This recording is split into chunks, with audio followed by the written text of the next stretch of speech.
안녕하세요, 이유입니다. 오늘은 먼 우주로 가서 안드로메다 은하에 사는 외계인 안드로메다인에 대해서 얘기해보도록 하겠습니다.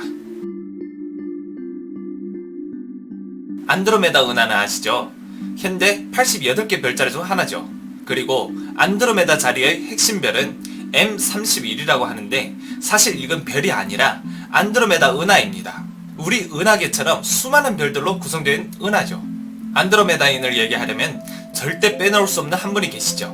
미국의 유명한 알렉스 콜리어입니다. 이분의 본 직업은 군인이었었는데 퇴역하고 나서 혼자 사업을 시작했다고 합니다.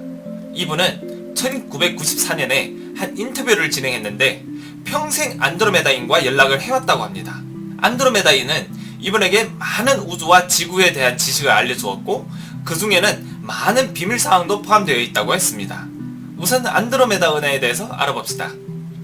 안드로메다 은하는 우리 은하와 제일 가까운 비교적 큰 은하입니다. 그 크기는 우리 은하의 약 2배이고 우리가 TV나 영상에서 보는 우리 은하라고 보여주는 큰 소용돌이 같은 게 사실 안드로메다 은하입니다. 그럼 우리는 왜 우리 은하를 묘사할 때 안드로메다 은하의 사진을 사용할까요? 그건 우리 인류는 사실 우리 은하가 어떻게 생기는지 모르기 때문입니다. 알렉스는 1956년에 태어났는데 8살 때 처음으로 외계인을 만났고 그리고 14살에 또 외계인을 만났는데 이 두 번의 외계인과의 만남은 거의 기억 속에 없다고 합니다.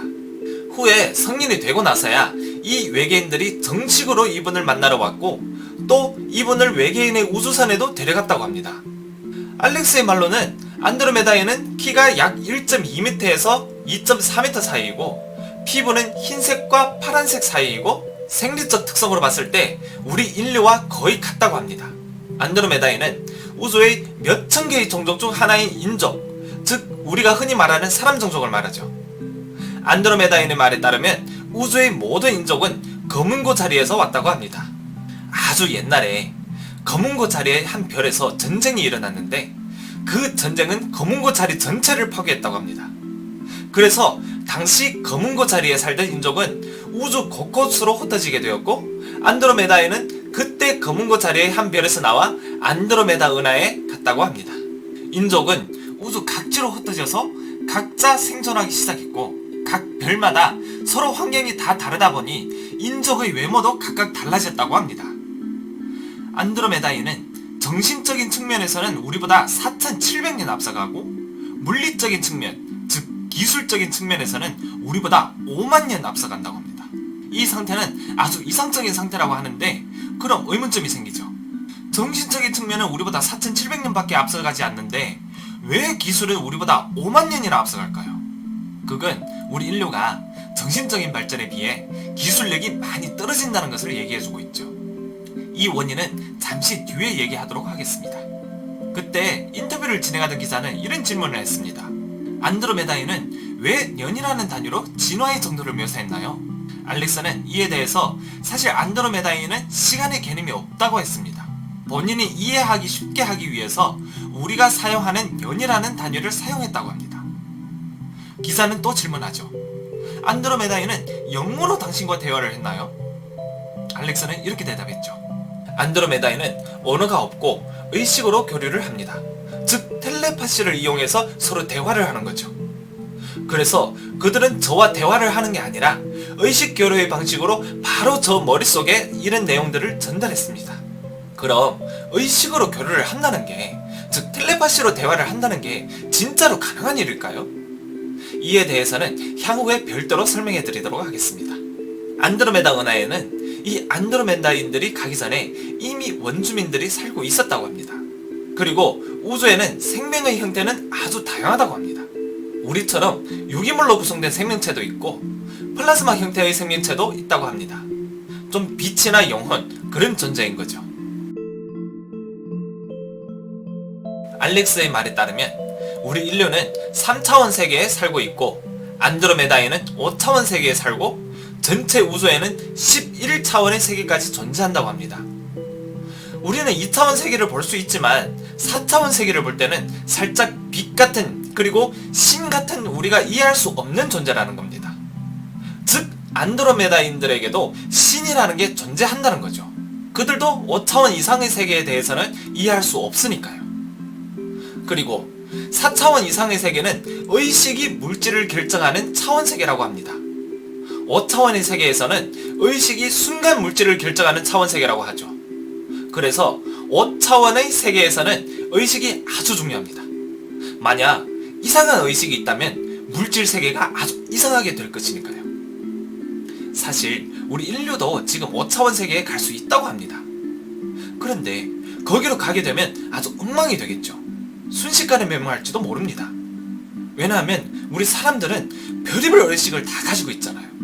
그리고 고차원의 세계에는 모든 의식이 서로 연동되어 있다고 하는데, 즉 제가 무슨 생각을 하는지 여러분은 알고 여러분의 생각도 제가 알게 되는 거죠. 전체 생태계의 모든 물질이 다 연동되어 있어 살짝 인터넷 같은 거죠. 범죄, 비밀 등 모두 존재하지 않고, 그러니 언어가 필요 없게 되는 겁니다. 이 언어가 필요 없다는 것은 아주 합리적인 것인데요.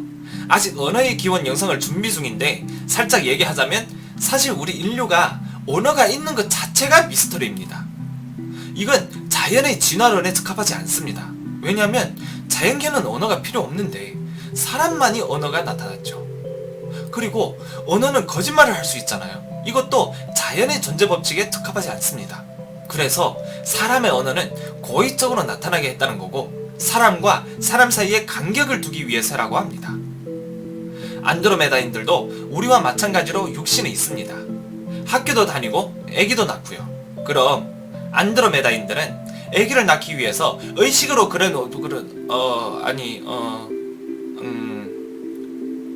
개인적인 생각으로는 육신을 사용하는 것 같습니다. 안드로메다인들은 교육을 엄청 중시하는데 학교를 120년에서 150년을 다닌다고 합니다. 어렸을 때부터 우주의 모든 지식을 다 배우는 거죠. 안드로메다인들이 교육을 하는 목적은 더 높은 차원으로 가기 위해서라고 합니다. 전하는 말에 따르면 11차원까지 가게 되면 신이 뭔지 이해할 수 있다고 하네요. 안드로메다에는 특별히 선명한 감정이 없다고 합니다. 그리고 우주에서 감정 기복이 제일 심한 종족이 우리 인류라고 합니다. 사람처럼 기뻐하고 분노하고 이런 강렬한 감정은 처음 본다고 하네요. 또 보충한 게, 감정은 고등 문명에서는 필요가 없다고 합니다. 다른 종족이 검은고 자리로 침략해서 검은고 자리가 다 파괴되었지만 안드로메다인들은 그냥 고향을 떠나고 말았죠. 우리 같았으면 복수한다고 막 다시 싸우러 갔을 텐데 말이죠. 그러니 안드로메다인들은 복수심을 가지지 않을 뿐만 아니라 아예 복수심이란 자체가 존재하지도 않는 거죠. 그리고 고등 문명은 우주의 모든 존재를 받아들이고 그 존재를 변화하지 않는다고 합니다. 단 필요한 상황에서는 제외하죠. 어떤 상황이 필요한 상황인가 하면 생존을 위협할 때. 고등 문명은 생존이 제1의 목표이고 유일한 목표라고 합니다. 알렉스의 인터뷰에서 아주 중요한 부분이 있는데 한 가지 비밀을 얘기합니다. 사실 인류는 다른 외계 종족에게 통제당하고 있다는 겁니다. 이 통제는 언제 시작이 되었냐면 약 14,000년 전에, 즉 아틀란티스 그 시기에 시작되었다고 합니다. 안드로메다인의 말에 따르면 우리 지구의 인류와 안드로메다 은하에 사는 사람들 사이는 사실 본질적인 차이는 없다고 합니다. 즉 안드로메다인이 할 수 있는 건 우리도 다 할 수 있다는 말이죠. 예를 들면 의식으로 교류를 한다든가, 우리도 본능적으로 이게 가능한 겁니다. 인류가 정신적으로 다른 종족에게 통제를 당하고부터 우리는 그런 초능력을 발휘할 수 없게 된 거죠. 그리고 과학기술의 발전이 아주 더딘 거죠. 우리를 통제하는 종족은 계속 우리가 물질의 존재라고 믿게 하는 겁니다. 사실 우리는 정신적인 존재인데도 말이죠. 우리를 통제하는 구체적인 방법은 우선 우리를 자연과 격리시켜 도시를 건립하게 하고, 그리고 아주 바쁜 사회체계를 만들어 매일 아주 바쁘게 움직이게 하고 학교를 가든 근무를 하든, 즉 로봇처럼 다른 생각을 못하게 계속 부려먹는 겁니다. 우리 인류는 이런 환경에서 몇만 년을 살아왔잖아요. 대대로 이렇게 살아오다 보니 이렇게 로봇처럼 매일을 살아도 뭐 이상한 점을 발견하지 못하는 거죠. 우리 인류의 사상을 개방하기 위해서 안드로메다인, 플레이아데스인, 시리우스 E는 연합해서 인류를 도와주고 싶어 하지만 우주에는 한 법칙이 있는데 어떠한 종족도 다른 종족의 간섭해서는 안 된다는 겁니다. 그래서 고등 문명에 속하는 이 세 개 종족은 우리에게 간단한 암시 정도밖에 못하고 직접적으로 우리의 일에 간섭할 수 없는 거죠. 우리를 통제하고 있는 외계에는 세 종족이 있습니다. 첫 번째는 그레이 외계인. 현재 우리가 수집한 외계인에 대한 정보 중 75%가 그레이 외계인입니다. 그레이 외계인이라고 부르는 이유가 회색 피부여서입니다. 키가 약 1.2m여서 회색 난쟁이라고도 불리죠. 그레이 외계인은 우주에서 상대적으로 비교적 저등급인 종족입니다. 그럼 우리는 왜 이 저등급의 종족에게 통제당하고 있을까요? 사실 이 그레이 외계인은 백이 있는데 바로 오리온 그룹이라는 보스가 있습니다. 오리온 자리에는 총 6개 종족이 살고 있는데 이 6개 종족의 한 그룹을 형성해서 이 그룹의 밑에 있는 수하가 바로 그레이 외계인입니다. 그런데 이 그레이 외계인은 한 가지 문제점이 있죠. 자별적으로 번식할 수가 없어 종족 개량이 필요한 겁니다.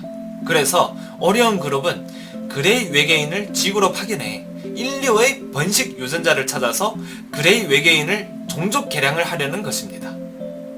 그레이 외계인은 대부분은 기계 생명체입니다. 번식하지 못하면 수량이 계속 줄어들겠죠. 그럼 다시 만들면 안 될까요? 만들기에는 생산 비용이 너무 많이 드는 거죠. 제일 좋은 건 자체적으로 번식하게 하는 거죠. 아누나키도 지인을 창조해냈지만 그 번거로움이 너무 심하니까 자체적으로 번식할 수 있게 지인의 유전자 개조를 했잖아요. 이 점에서 보면 그레이 외계인이 나쁜 것 같죠? 그런데 얘네가 제일 나쁜 게 아닙니다. 리저드는 최초로 지구에 온 외계 종족입니다. 그런데 이 리저드는 다른 고등 문명이 지구에다 가두어 놓은 겁니다. 전 영상에서 얘기했던 지구 감옥설처럼요. 리저드는 아주 잔인하고 포악한 종족입니다. 얘네는 파충류에 속하고 키는 약 4m에서 6m 사이. 그리고 얘네는 사람을 잡아먹습니다. 우리 인류는 고대에서부터 하늘에 제사를 지내는 전통이 있는데 이건 어디에서 왔을까요? 왜 사람을 하늘에 제물로 바치면 비가 올까요? 사실은 이 리저드는 사람을 먹잖아요. 그리고 얘네는 고기술을 가지고 있고 혹은 특별한 능력이 있던가. 그래서 사람의 소원을 이루어줄 수 있었던 거죠. 그래서 인류의 우두머리와 이 리저드는 합의를 했습니다. 인류는 리저드에게 먹이를 제공할 테니, 즉 사람을 바칠 테니 우리가 필요한 비가 오게 하든가 아님 건축 등 다양한 기술을 제공해 달라고 말이죠. 그럼 리저드는 그렇게 센데 그냥 바로 사람을 잡아먹으면 안 될까요? 안 되죠. 직접 잡아먹으면 우수 조약을 위반하는 행위니까요. 그런데 상대의 동의를 받으면 오케이인 거죠. 비록 이 리저드는 이렇게 잔인하고 포악한 것 같지만 우리 인류보다 한 등급 높은 문명입니다. 그리고 안드로메다인의 말에 따르면 우주에서 내부적으로 죽이고 전쟁하는 건 인류밖에 없다고 합니다. 그렇게 잔인하고 포악한 리저드들도 같은 종족 간에는 서로 죽이지 않고 전쟁이 없다고 합니다. 그냥 얘네는 연합해서 다른 종족을 침략할 뿐. 현재 우리가 더 높은 차원으로 승급하는 것을 막는 제일 큰 원인이 바로 이 리저드라고 합니다. 리저드는 우리가 승급하는 것을 원하지 않죠. 왜냐면 리저드는 현재 지구에서 통치 계급에 있잖아요. 즉 지금도 이 리저드가 뒤에서 지구를 통제한다는 겁니다. 그럼 인류의 보스는 왜 리저드와 이런 조약을 체결하고 동의했을까요? 사실 사람은 이런 특성을 가지고 있습니다. 자신의 목적을 도달하기 위해서는 일부 희생을 감안하는 거죠. 그런데 한 가지, 만약에 사람들이 보편적으로 외계인이 존재한다는 것을 알고 있으면 사람 간에는 전쟁을 하지 않을 겁니다. 지금 우리가 지구에서 우리 사람들끼리 계속 전쟁하고 싸우는 이유가 외계인의 존재를 모르고 있기 때문입니다. 만약에 우리가 화성에 다른 종족이 살고 있다는 것을 알아봐요. 우리끼리 싸울까요? 절대 안 싸우죠.